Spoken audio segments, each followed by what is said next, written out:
मेरा गोरा रंग, बोलती आंखें, कंधों तक बल खाते बाल, चौड़ी छाती, पतली कमर और चिकनी सुडौल जांघें सभी को लुभाती थी। पुरुष मेरे सौंदर्य को देखकर कहते, यह लड़की तो किसी रसगुल्ले से कम मुलायम और रसदार नहीं है। इसे देखने मात्र से ही जन्नत की सैर हो जाती है। मैं सुंदर थी। मेरी देह यष्टि आकर्षक थी। मैं पुरुषों के मुंह से ऐसे शब्द सुनते ही नारी स्वभाववश खिल जाती और मुझे अपनी खूबसूरती का बरबस ही आभास होने लगता। मैं बुदबुदाए बिना न रह पाती। मुझ पर तुम सब मरते हो तो मरो, मैं किसी के हाथ नहीं आने वाली। मैं तो आग हूँ, आग। मुझे पकड़ने के लिए पानी बनना होगा। मैं सुंदर हूँ, पर इतनी भोली नहीं हूँ कि अपनी प्रशंसा सुनते ही तुम्हारी बाहों में समा जाऊंगी। मैं अभी सोच ही रही थी कि माँ की आवाज ने मुझे चौंका दिया। मैं जैसे सोते से जाग उठी। माँ मेरे सामने खड़ी मुस्कुरा रही थी। मेरी माँ मुझसे कहीं अधिक खूबसूरत थी।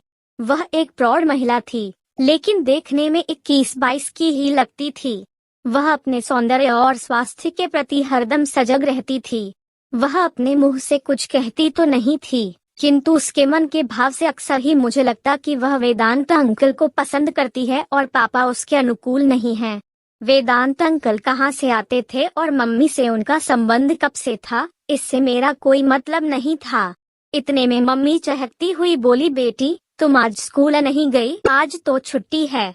मैंने यह कहकर मम्मी की ओर देखा। आज उसने गुलाबी साड़ी बांध रखी थी।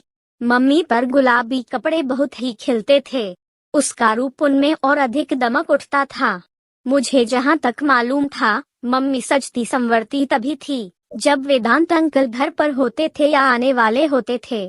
वैसे तो सजना संवरना मम्मी के जीवन का एक अभिन्न हिस्सा था, लेकिन उस दिन वह विशेष रूप से साज श्रृंगार करती थी जब वेदांत अंकल घर पर होते। मैं अचानक ही बोल पड़ी, तो वेदांत अंकल आ जाने वाले हैं? मेरी समझ में यह नहीं आ रहा कि मम्मी पापा के लिए क्यों नहीं सजती संवरती है। शायद माँ के सपनों के राजकुमार पापा नहीं हैं, वेदांत अंकल ही हैं। वैसे यह कड़वा सच भी है। वेदांत अंकल पापा से अधिक सुंदर और स्मार्ट हैं। अपने आप को हमेशा ही सुंदर बनाकर रखते हैं। कपड़े ढंग के पहनते हैं और पापा तो बिल्कुल ही ढीले ढाले व्यक्ति हैं। एक ही कपड़े को 2-2 रोज तक पहने रहते हैं। शेव तभी बनाते हैं जब खुजली होने लगती है या उन्हें कोई टोक देता है। माँ को तो चुस्त और खूबसूरत पुरुष चाहिए। वेदांत अंकल चुस्त भी हैं और सुंदर भी हैं।